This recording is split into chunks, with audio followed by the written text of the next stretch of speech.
President Trump slamming the Democrats for failing to take tougher action against Congresswoman Ilhan Omar's anti-Semitic remarks. The Democrats have become an anti-Israel party. They've become an anti-Jewish party.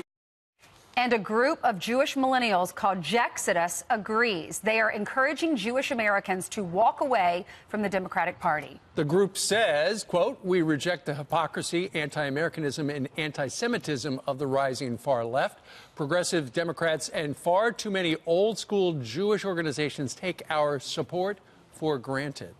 Here with more on the movement is former Trump campaign staffer and Jexodus spokesperson, Elizabeth Pipko. Elizabeth, good morning. Good morning. Let's start at the beginning. Jexodus means what? Obviously, it's a play on Exodus, but we left Egypt, and now we're leaving the Democratic Party. Why did you decide to do this and start this movement?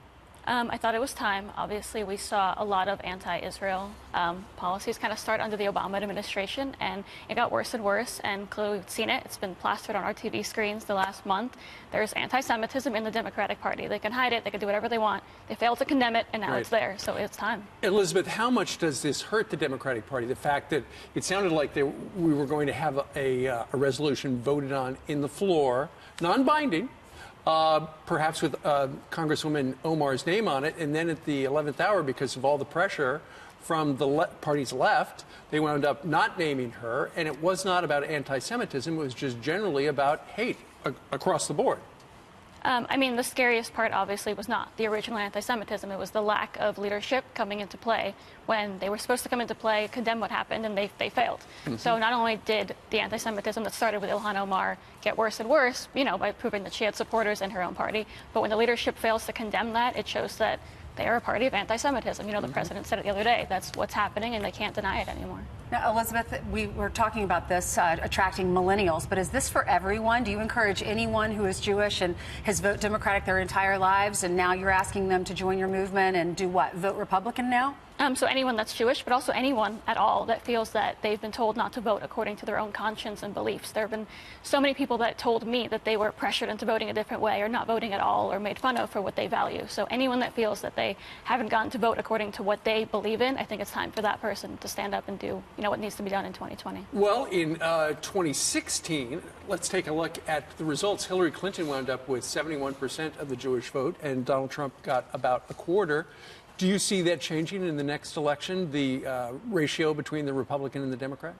So we're obviously very realistic, but we're also optimistic. Under President Trump, literally anything can happen. But also we know that the Democrats are currently helping us out. I mean, they're proving our point. You know, they don't care about Israel. They don't care about the Jewish people.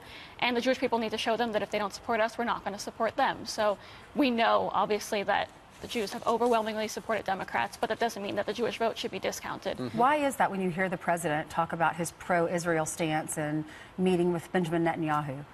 I have no idea. Honestly, I've never understood it. After the president moved the embassy, which so many presidents, including President Obama and Bush, promised to do that, I thought that there would be a shift. Obviously, I thought people would at least understand, like Jewish friends of mine would understand why I supported him, who didn't at first. And they didn't. They never changed their mind. They stuck to the narrative, President Trump is bad, and they refused to change that. What are they saying now? Same thing.